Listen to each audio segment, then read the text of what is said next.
Apa sih sebenarnya kiat agar usaha kita itu bisa berjalan, bisa maju, ada yang beli? Akan saya bocorkan bagaimana cara saya dulu merintis usaha dari A sampai Z nya. Istilahnya itu kayak gitulah. Nah, langkah pertama, sebagai seorang muslim, saya tentu yang pertama sekali adalah niat dan mohon pertolongan dengan doa kepada Allah Subhanahu wa Ta'ala.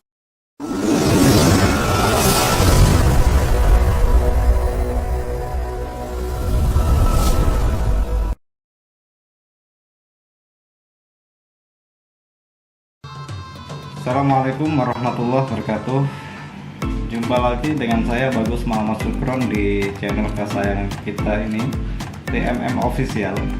Pada kesempatan ini saya akan melanjutkan cerita tentang perjalanan dan kiat sukses membangun bisnis interior design dan pembuatan furniture custom seperti yang saat ini saya tekuni.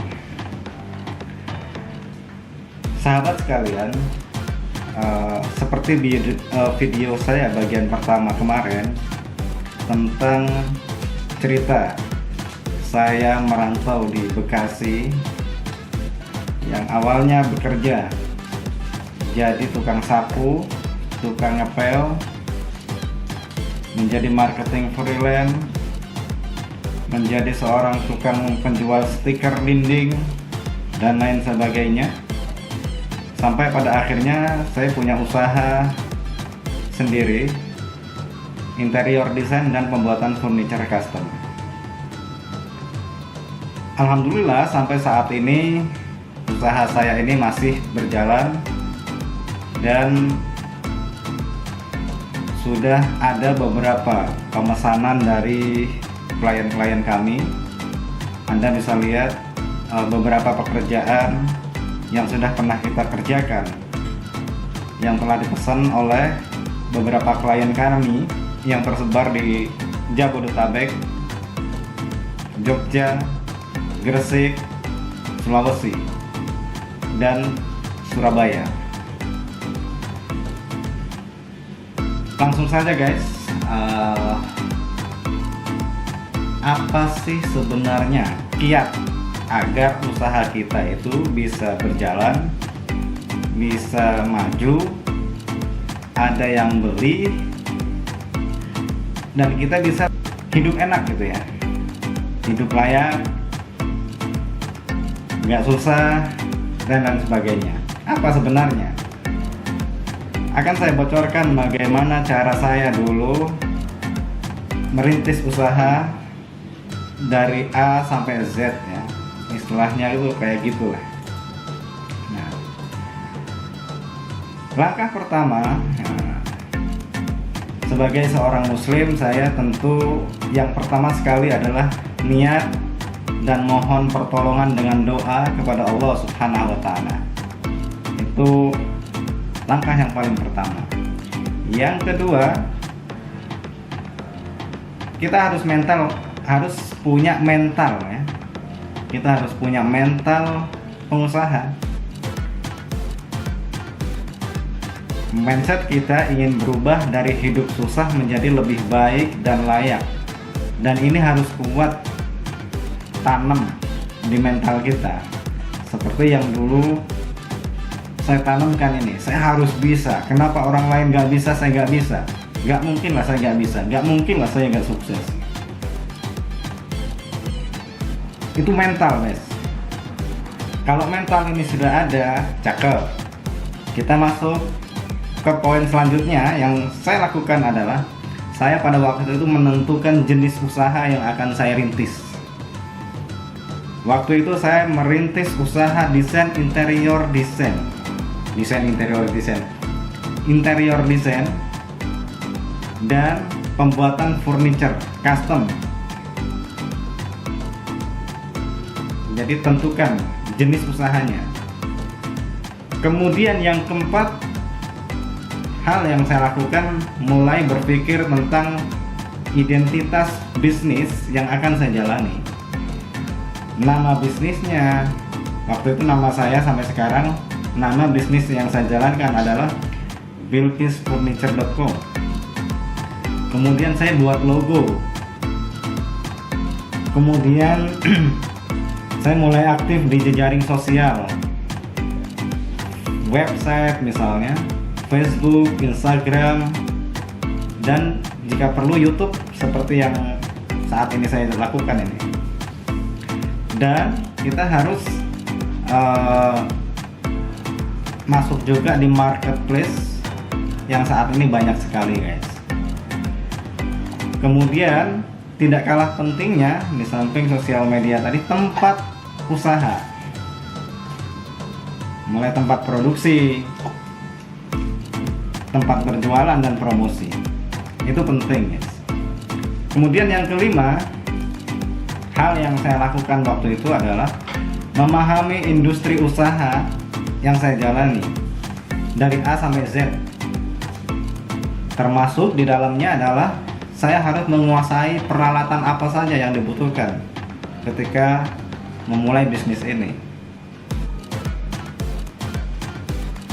Kalau yang bagian kantornya mungkin butuh laptop, butuh komputer, butuh printer, butuh internet, butuh katalog-katalog dan lain sebagainya. Yang bagian produksi mungkin butuh peralatan produksi. Banyak sekali peralatan dan ini bisa dipelajari dan dijual murah, guys. Kemudian yang kedua, memahami material yang akan dibutuhkan. Jangan sampai kita udah promo kesana kesini ditanya materialnya apa saja, finishingnya apa saja, kita nggak tahu. Jadi kuasai industri bisnis yang akan kita jalani, termasuk tadi peralatannya, materialnya, dan termasuk juga proses produksi. Walaupun saya ini tidak terjun langsung ke bagian produksi, setidaknya tahapan demi tahapan itu kita harus kuasai. Nah, seperti itu. Ini sebagai bekal untuk ketika kita udah dapat klien, dia bertanya begini begitu, begini begitu, kita bisa jawab. Nah, kemudian yang keenam, ini juga tidak kalah pentingnya, selektif dalam mencari tenaga kerja, termasuk di dalamnya admin. Kita harus selektif, cari admin yang jujur misalnya, admin yang nggak neko-neko dan lain sebagainya. Anda yang bisa bikin kriteria. Kemudian cari marketing yang memang ahli di bidangnya. Kemudian yang gak kalah pentingnya adalah cari tenaga produksi yang memang udah berpengalaman. Seperti itu. Yang ketujuh, hal yang saya lakukan adalah memetakan target pasar yang akan saya jalani. Mau menengah bawah, menengah atau menengah atas, itu tentu Anda sendiri yang bisa tentukan. Kemudian yang jauh lebih penting adalah menguasai proses promosinya. Ada dua cara yang saya lakukan, konvensional dan online. Konvensional mungkin saya lakukan promosi dari mulut ke mulut, dari grup WA ke grup WA, dari japri sana japri sini dan seterusnya. Kita sebar brosur dan seterusnya, kita pasang banner. Ini adalah promosi-promosi konvensional. Dan tidak kalah pentingnya, kita saat ini ikut hadir di dalam dunia maya atau online. Makanya di awal tadi saya sebutkan kita harus punya website, kita harus punya Facebook, kita harus Instagram dan sebagainya. Ini dalam rangka ikut bersaing, guys. Jadi kita punya sosial media itu bukan untuk alay, cari duit. Nah, bocah sekarang ini main Facebook, main Instagram, rata-rata alay gitu loh. Nah, bagi gue mah sayang gitu. Saya manfaatin untuk cari duit.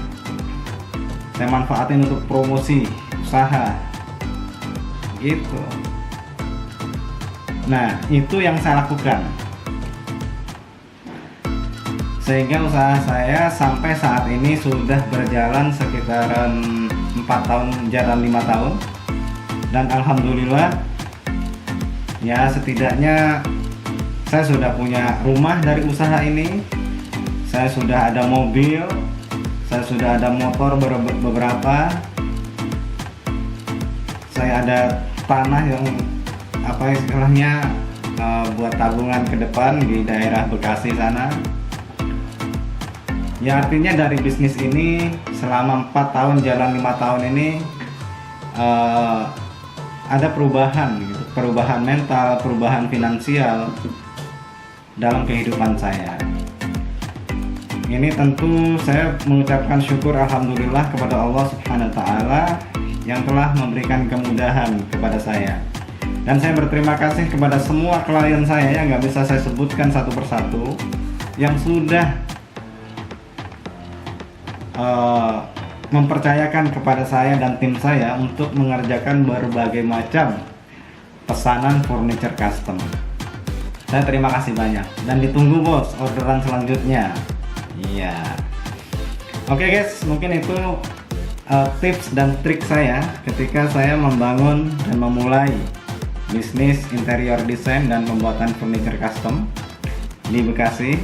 Alhamdulillah saat ini saya sudah bikin cabang di Kota Malang.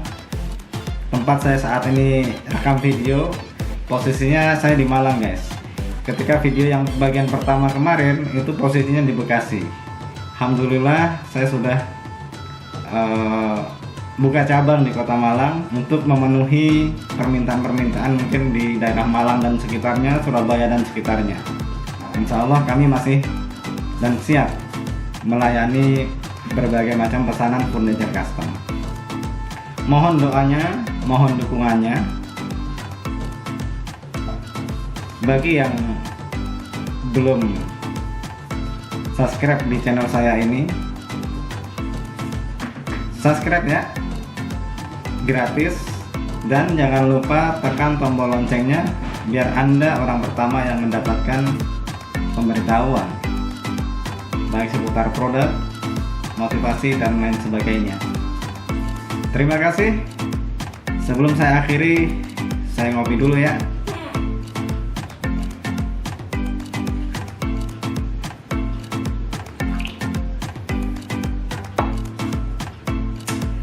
Assalamualaikum warahmatullahi wabarakatuh.